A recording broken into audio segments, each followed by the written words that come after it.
तैयार रहिए। स्टार्ट। देश के विकास के केंद्र में हमेशा रोजगार सृजन की चिंता रही है। जीडीपी के हालिया आंकड़े देश के तीव्र विकास की ओर इशारा कर रहे हैं। एनएसओ ने 2023-24 के लिए विकास का अनुमान 7.3% से बढ़ाकर 7.6% कर दिया है। फरवरी में रिजर्व बैंक ने भी इस अवधि में 7% विकास दर का अनुमान जताया है। इसके बावजूद रोजगार सृजन की स्थिति में अपेक्षित सुधार दर्ज नहीं होना नीति निर्माताओं के लिए चिंता का विषय होना चाहिए।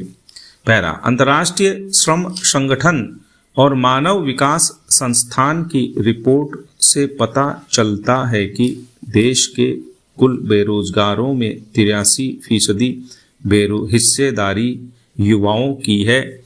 यह स्थिति तब है जब कुल श्रम बल में 15 वर्ष और इससे अधिक युवा आयु वर्ग की हिस्सेदारी 2017-18 के 49.8% से बढ़कर 2022-23 में 57.9% हो गई है।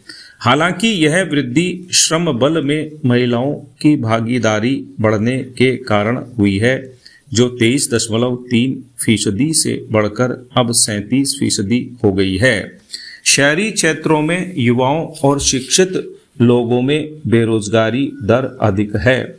रिपोर्ट में दावा किया गया है कि 2019 के बाद श्रम बल में 2/3 वृद्धि स्वरोजगार में बढ़ोतरी के कारण हुई है, जिनमें अवैतनिक परिवार महिला की भागीदारी प्रमुखता से है।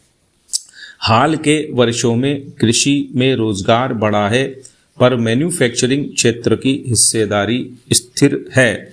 विकास परियोजनाओं से ही रोजगार के अवसर बढ़ने की उम्मीद रहती है। इस क्षेत्र में रोजगार की स्थिरता 2047 तक विकसित भारत बनने के सपने पर पानी फेर सकती है। इसलिए अधिक रोजगार पैदा करने वाली विकास परियोजनाओं को बढ़ाने की चुनौती बरकरार है। हर साल श्रम बल में शामिल होने वाले नए लोग अब बड़ी संख्या में स्वरोजगार और आकस्मिक श्रमिक के रूप में आ रहे हैं। स्वरोजगार का बढ़ना तो अच्छा संकेत माना जा सकता है, पर आकस्मिक श्रमिकों का बढ़ना नहीं।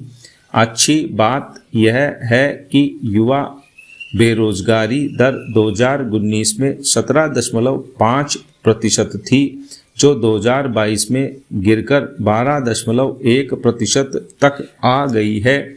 लेकिन सरकार के मुख्य आर्थिक सलाहकार वी अनंत नागेश्वरन ने यह कहकर नई बहस शुरू कर दी है कि यह सोचना गलत होगा कि सरकार बेरोजगारी की समस्या को दूर कर सकती है।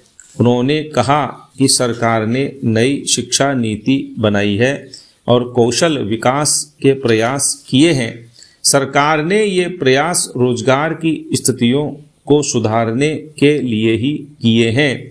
रोजगार देना व्यावसायिक क्षेत्र का काम है। सरकार का सलाहकार होने के नाते नागेश्वरन को यह भी समझना होगा कि नीतियों का लाभ उठाकर आगे बढ़ा व्यावसायिक क्षेत्र यदि अपेक्षित रोजगार ऑफर नहीं कर पा रहा है तो सरकार को क्या करना चाहिए। स्टॉप।